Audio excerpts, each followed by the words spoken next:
If you're a premium automaker nowadays in 2023 or moving forward in 2024, if you do not have a premium flagship SUV, you might as well just shut down your entire business and go start selling donuts or something like that. That is a situation that Audi figured that they had to address a few years ago, which is why they gave birth to the Q8. The Q8 was introduced in 2019 for the 2020 model year, and though for all intents and purposes, it's not exactly a real success story as far as Audi sales are concerned. I mean, I'm sure in your area you'll see 10, 15, maybe even 20 Q7s for one Q8, depending on where you live, of course, and then there's a Q5 everywhere. But the reason why a flagship SUV exists like this is to draw people's attention. And in only a few words, definitely does the Audi Q8 draw a lot of attention to the brand. In fact, it is a showpiece, and that's why I'm here, crazy enough, in South Africa near Cape Town to test drive the recently facelifted 2024 Q8. The changes are subtle, but if you know anything about the Q8, if you like your flagship SUVs, especially when they have the four rings on the front end, the changes though are fairly remarkable. Mechanically speaking, few changes, I'll touch on that later on in the video, but visually and a bit of tech, they've put everything they had into it. I mean, in short, the Q8 is still stunning. It has more attitude than any SUV probably should have, and yet it's still reasonably docile and easy to live with, even in this, well, let's call it a livery, which is the SQ8. I will drive also the regular Q8 soon, but I thought we'd start off the video with the showpiece, not the RSQ8, that may come later. Anyhow, so usual stuff, the walk around, then a drive. Please hang in there. All right, so as I said, the changes are fairly subtle, but the big changes, as you would expect in a facelift, well, let's start with new bumpers front and back, and as always, and this is an important point, Audi does things well. These are actual 4 real tailpipes on this SQ8. I feel it's important to mention that as a slight dig to AMG, for example, and Benz. Also changes in the lights. Now these are the optional OLED rear tail lights, which actually give you 4 different, you can select between 4 different type of signatures, like a welcome and a goodbye and all of that. By the way, this is, you can't really tell, maybe if I go wide, yeah, Waitomo blue, if I got that right. New wheels also included with the facelift for 2024, ranging from 21 to 23 inches, and that applies to both the Q8 and the SQ8. These are the 23s, which are spectacular. Quattro blisters are so well filled up thanks to these wheels. So up front, single frame is back obviously, but if you have the black optics package, everything is black. But as you'll notice, there is nothing chrome on the new Q8, which I think really adds to the SUV's street cred, if you will. Also different lights, so there's LED, HD LED, and these are the matrix with laser lights. They also, you can select from 4 different signature lighting, show and tell stuff. The front bumper is different as well, a little bit more aggressive. It's funny how, I mean, the Q8, in my personal opinion, it's just a piece. The Q7 has always been far more attractive, far more interesting as an SUV to me. But this, I don't know, the changes that they've made, suddenly the Q8 works for me. But as far as the remainder of the interior, just about no changes apply. I'll show you the trunk because I've never had a Q8 as a press car. And unfortunately, because of the launch event, I don't have all the details, but it's unchanged from the previous model. Still a very capacious trunk. The back seat is very, very welcoming as well. It's beautiful. It's, you know, fit and finish. Audi.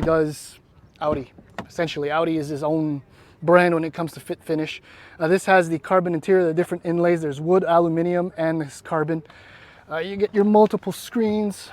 I'll just start it up. Yeah, the V8, it's always good. So your HVAC are down here, and this is nav, for example. I don't know, you can't really tell, but we're very, very far in South Africa, as I mentioned. Full 12.3 inch, if I'm not mistaken, digital IP. So fit finish, again, materials, the craftsmanship, it's absolutely beautiful. One thing though, the blind spot is considerable, as there's a RAV4 getting in my shot. That's kind of funny, but the blind spot here is considerable even when you come over here. But otherwise, the interior, the fit finish is just stunning, beautiful. And now we're gonna go for a drive.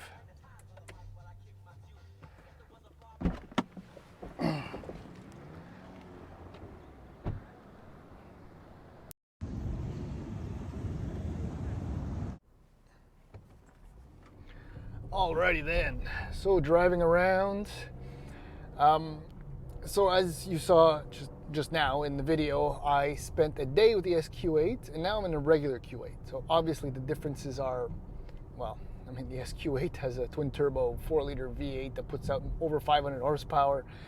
It'll do 0 to 100 kilometers an hour in 4.1 seconds. So it's 250 meters, take the second traffic circle exit.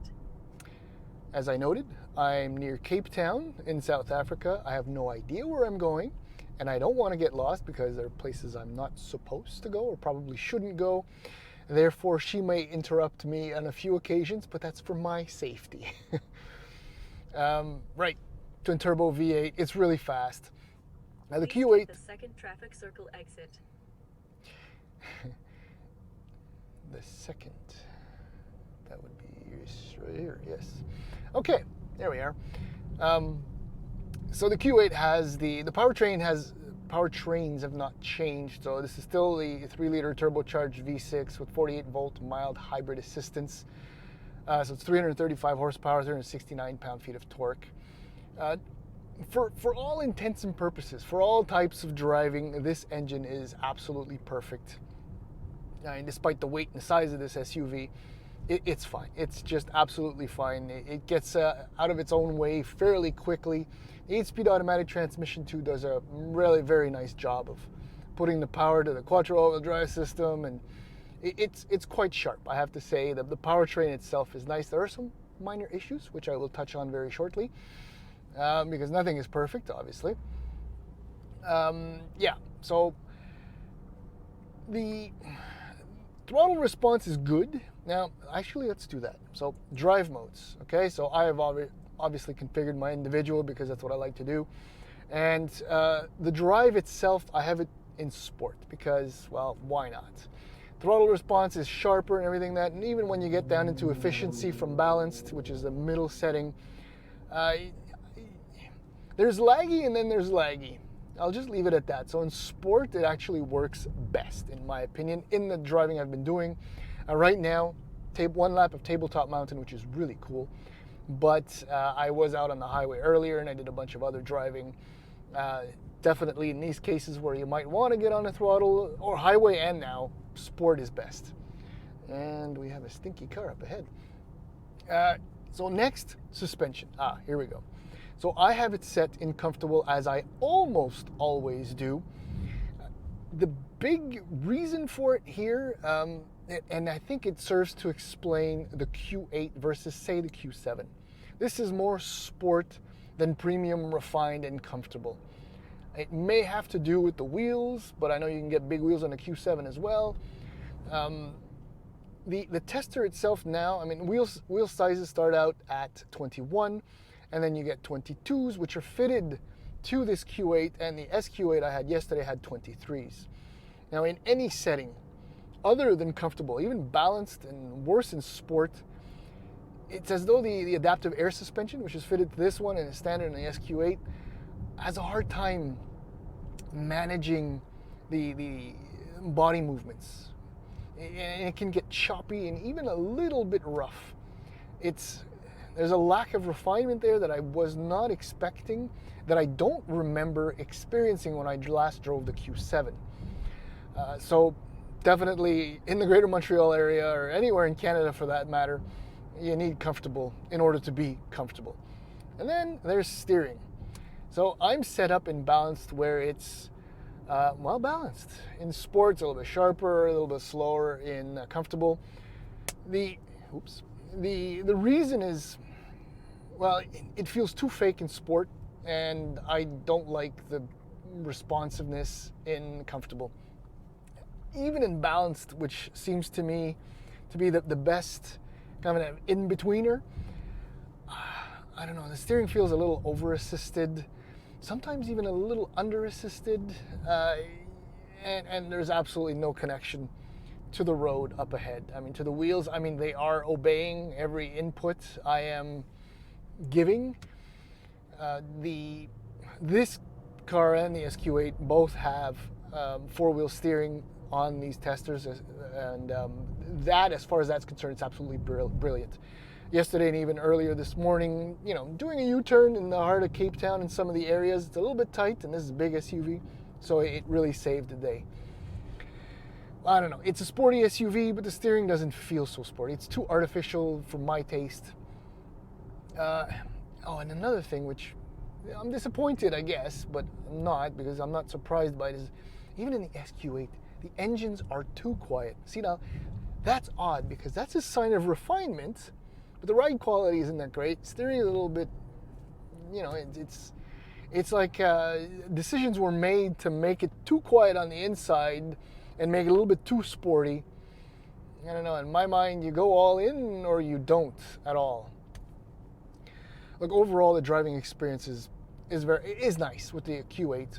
I still feel and believe that the Q7 is, for a little bit less money, I don't know, the better option. And once it gets a facelift too, or if it, you know, adopts the changes that were brought to the Q8, I mean, it's just going to look even, no matter what, the Q7 is ridiculous. In 250 meters, turn left. Ridiculously handsome. This is a really good looking SUV now, but still Q7 seems to make so much more sense. I get the impression I'm getting a more premium, a more refined SUV overall than the Q8. But in the segment, I mean, I don't know, you're comparing to, say, an X5 or other SUVs of that genre. Well, I kind of just said it. I think I take the X5 over this because it's a better balance between sport and premium. But if you want to stick with the Audi brand, Q7. Q7 is the answer, at least as far as I'm concerned. And that is all.